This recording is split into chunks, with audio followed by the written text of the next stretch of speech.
I tell people all the time, it started here in Huntsville, that Space Camp really was the catalyst for me. As a kid in South Haven, Mississippi, Damon Feltman would pretend to be an astronaut, laying on the floor with his feet propped up on the couch, assuming the same position as the astronauts do on liftoff. While astronauts were heroes for Damon, no one had a bigger impact on where he would eventually go than his Aunt Rebecca. She nurtured this crazy idea that I had about doing space stuff. Every summer, Damon visited his aunt and uncle in Scottsboro, Alabama, and every summer, his aunt would take him and his sister to visit the Alabama Space and Rocket Center. When Space Camp opened, she knew it was where Damon needed to be. Damon's dad was doing odd jobs for her, and she said that if Damon would help him, she would pay for him to go to Space Camp. And he did.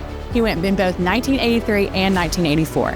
Space Camp, that's where space became real for him in a really big way. It just sparked something in him that continues this day. Like, space became his mission. I can credit Space Camp with teaching him that space is a team sport, and I'm almost certain that that experience also helped him develop his own personal leadership narrative. Damon had been reading books since he was young about the early astronauts. He saw the engineer to pilot to astronaut trajectory as his way of achieving his dream. His first stop was at Mississippi State, where he started in engineering school, only to realize that engineering wasn't where his strengths were. So he got a degree in information systems and quantitative analysis instead. With engineer off the table, Damon could still become a pilot as he commissioned in the U.S. Air Force after college. However, that was right as the first Gulf War was ending and the Air Force was scaling back their number of pilots. All flight assignments from his class were canceled, and Damon had to fill out a new dream sheet.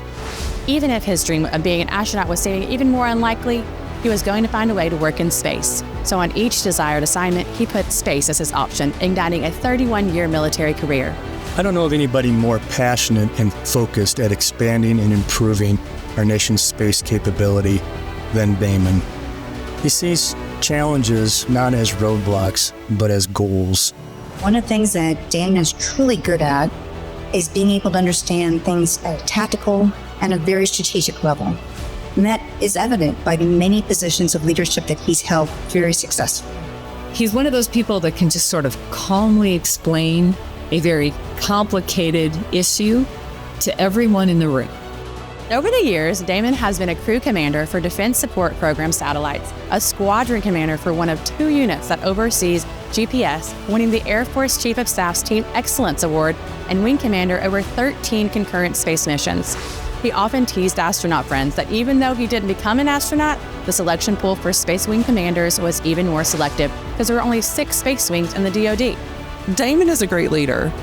And like a lot of leaders, he is incredibly disciplined, he is driven, he is determined, and he has incredible attention to detail.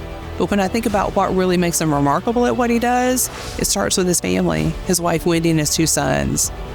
As the U.S. Space Force began to take shape, Damon helped stand up the Operations Directorate. Damon retired from the Space Force as a Brigadier General in 2023, then moving to Huntsville. When I stood up the Space Force Association, I called him and I said, Damon, I need help. And so without hesitation, he said, hey, how can I help? He stood up the chapter right there in Huntsville, Alabama for the Space Force Association and turned it into a remarkable organization. As president, Damon helped grow the Huntsville chapter from half a dozen people to over 200.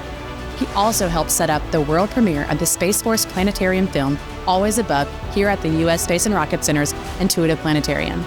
In attendance was General Trent Saltzman, Chief of Space Operations.